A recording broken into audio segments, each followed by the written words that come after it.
Ramaya Ramabhadraya Ramachandraya Vedase Raghunathaya Nathaya Sitaya Pataye Namaha.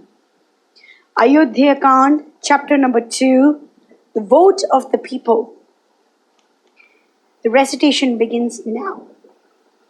Then King Dasharatha addressed himself to his expectant audience, riveted their attention upon himself, and spoke to them in accents clear of that which conducted to their welfare and joy. His sonorous voice filled the spacious hall even as war drum or the thunder clouds, and was given back in mighty echoes. It was inimitably sweet to the ear and richly redolent with kingly graciousness. Kings, friends, my people, none know better than yourselves how Ikshvaku, Raghu, and the other ancestors of mine, of glorious memory, watched over this empire of Koshala, even as it were the darling of their hearts. Unworthy descendant of such a brilliant line, it is in my heart to confer upon my people and kingdom yet greater happiness and prosperity, for none deserve it more. May I be allowed to believe that I have tried my level best to discharge my duty towards you, treading upon the intricate paths of kingly polity with unsleeping care and with a strict eye to the traditions of my race. But years past count lie heavy upon me, and I am now grown grey, even as yon snow-white royal umbrella, under the shade of which I have been watching over all of your welfare. Unlike King Yayati, I have put away from me all hankering after pleasures of happy youth and active life. It is but meet and just that I give rest to this body of mine that has served me so faithfully and so well for 60,000 years ere I lay it down.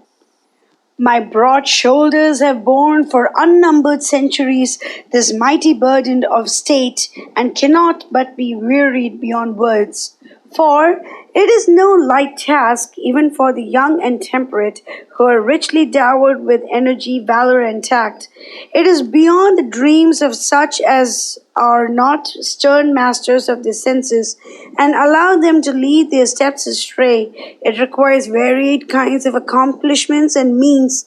For a very long time I have borne this huge orb of state and its attendant cares of guiding aright the feet of the millions under me upon the narrow path of Dharma, and it must be allowed a respite.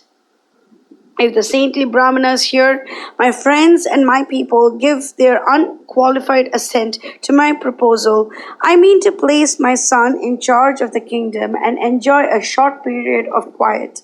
Rama, my firstborn, whom I have fixed upon to take my place as heir apparent, has the valor of Indra and his skill, and before him fall, like ripened head of corn, the foemen's cities and their pride. He takes after me in all goodly graces and excellences. He is the foremost champion of the right. He is the prince of men for power and might, radiant beyond compare, even as a full-orbed moon in his glorious mansion of the constellation Pushya. I have set my heart upon crowning him as the heir apparent on the auspicious day when the moon is in the conjunction with Pushya. Of boundless glory, Rama, the elder brother of Lakshmana, is, I ween, a worthy lord of this kingdom, and of you, my faithful subjects. The three worlds will rejoice in peace and prosperity under the shadow of his mighty arm. Grant me to make him your ruler. Grant me to make over to him this weighty crown and its attendant responsibilities. It will be the dawn of a new and happy era for the earth, and my heart will grow young with joy indescribable. I pray you give your well-thought consent to it, only if it seems to you that I have formed this plan after mature deliberation, only if the act would be crowned with happy success. But, should it seem to you otherwise, pray advise me the wiser course. It may be that this seems right in my eyes, but I am sure that greater good will come of it if I take counsel with you, who are moved solely by considerations of the common weal.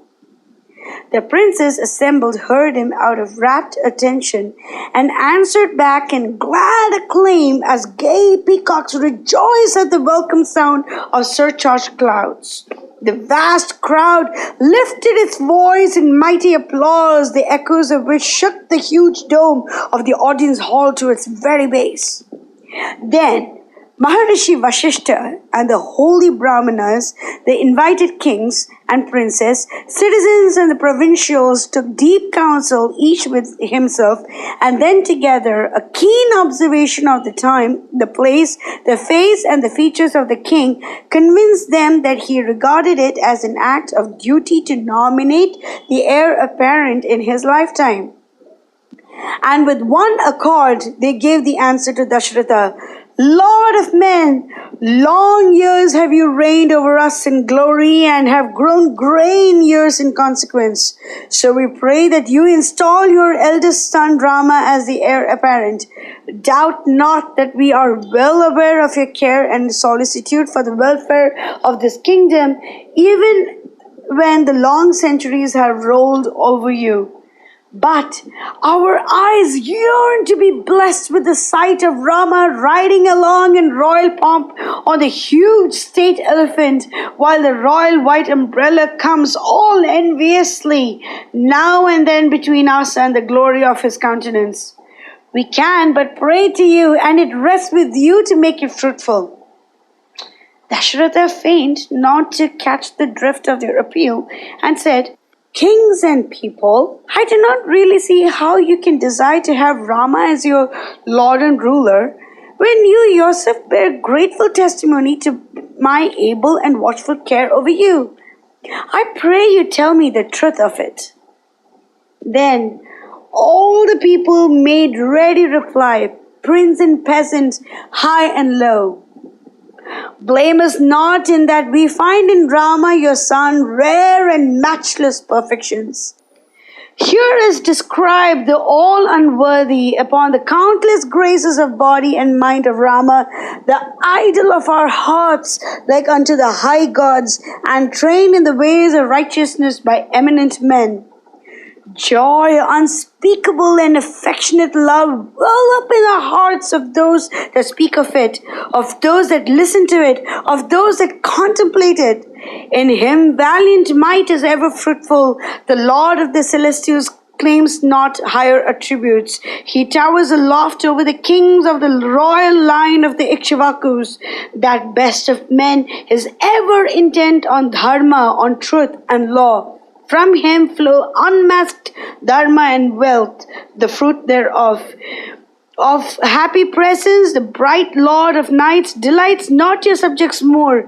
Of sweet patience, even as earth, he vies with Brihaspati in keen intellect, and with Mahendra, the lord of Sachi, in valor.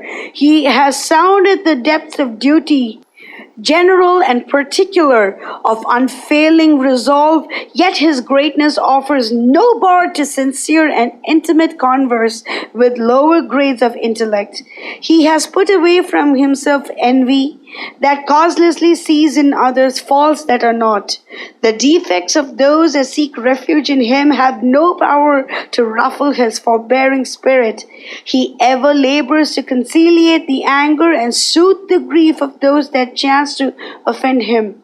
Gentle and kind of speech, he ever magnifies the paltry benefits conferred upon him by others. Innocent of the ways of the wicked, his heart can never bear to be away from those that depend upon him. Dire adversity and distress have no power to prevent the fulfillment of his promises to others. Ever at the disposal of his friends and dependents, the arrows of envy fall away from him, blunt and broken. He has ever a sweet word and kind to all, but keeps within the strict bounds of truth. The Brahmanas grow grey in years, wisdom and saintliness are the objects of his veneration. Hence the unbounded generosity, valor, and irresistible might do but widen immeasurably his full-orbed fame. He is an adept in the mysteries of all weapons and astras known to men, gods, and asuras. He has sat at the feet of his revered Guru to study Vedas and Vedangas, has kept the prescribed vows, and have gone through the closing rite of Samavartana. He is an expert musician in that it assists him in chanting of the Samans. Pure and stainless is his high ancestry, and he outshines it in his own purity. The wheel of time has nothing to bring up that could shake his iron fortitude. Hence his intellect and genius are of very rare order. Wise Brahmanas have had the charge of guiding his steps on the intricate paths of duty and right. Teachers famed for spotless lineage, profound learning, lowliness of heart, and marvelous power of expounding the sole doctrine of the law. He never returns from his frequent expeditions against the foeman's armies, towns, or citadels, and is yea crowned with victory, he and his shadow, Lakshmana.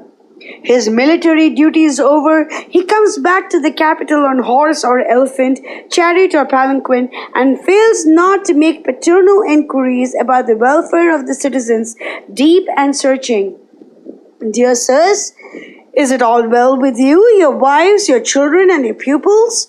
Are the holy fires receiving due attention and worship? Your servants and pupils are, I believe, regular and assiduous in their services to you. None among his people, rich or poor, high or low, is touched with any grief or sorrow. But our Rama is by his side to help or soothe him.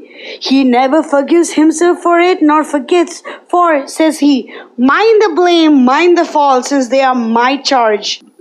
Alike, he rejoices in the joy of his people, sincere and wholehearted, even as their very father. The darkest hours of adversity have never been able to dim the spotless mirror of his truthful soul. The foremost bowman of any age, past or present, he is ever the humble servant of the elders, with restrained senses and smiling speech. The fierce waves of misfortune do but play about his feet, firmly planted on the rock of duty. He enters with heart and soul into everything he desires for the people's welfare. He is ever known to turn away from the light talk and social inanities that good men condemn heartily.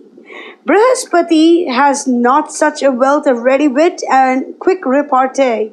His beautifully arched brows do but heighten by contrast the loveliness of his large, star-like eyes. We take him more as Mahavishnu himself, who has come down in a mortal guise to be among his dear children. Death has no terrors for him, not the slightest. Calm and self-possessed, he causes his foes to flee before him, mad terror at their heels. His fiery energy and valor finds him ever the first to pierce into the intricate battle arrays of his foes and to scatter them before him like chaff, be they the foremost of gods or asuras. None knows better than he the deep mysteries of kingly polity and the surest way to compass the happiness and weal of his subjects. The joys of sensual life have never any attraction for him. The governance of the three worlds would but barely occupy a portion of his time and attention. Why speak of this paltry globe? His wrath of favor was never known to be fruitless.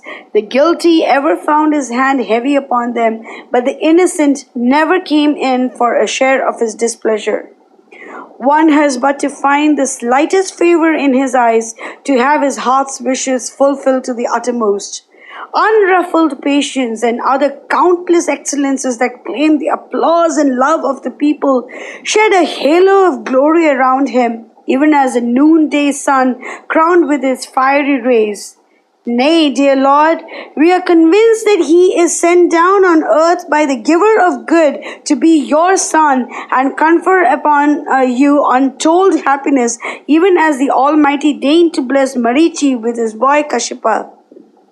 Gods and asuras, Gandharvas and Uragas, kings and sages, citizens and provincials, your people and strangers, ever lift their hands and hearts in devout prayer to the causeless cause that Rama's days on earth may never grow less, and that fame and goodly life, health and strength might ever wait upon him.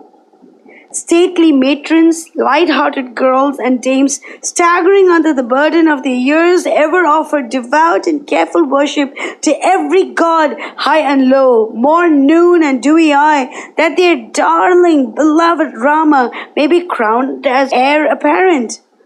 Lord of us all, it behooves you to fulfill the dearest wishes of their hearts, to grant the earnest prayer of their souls. Our eyes do hunger for the hour when they can feast upon the sight of Rama enthroned as king in your place. Rama, the best and brightest of your sons. Rama of dark hue, even as the petals of the blue Utpala. Rama, the terror of his foes.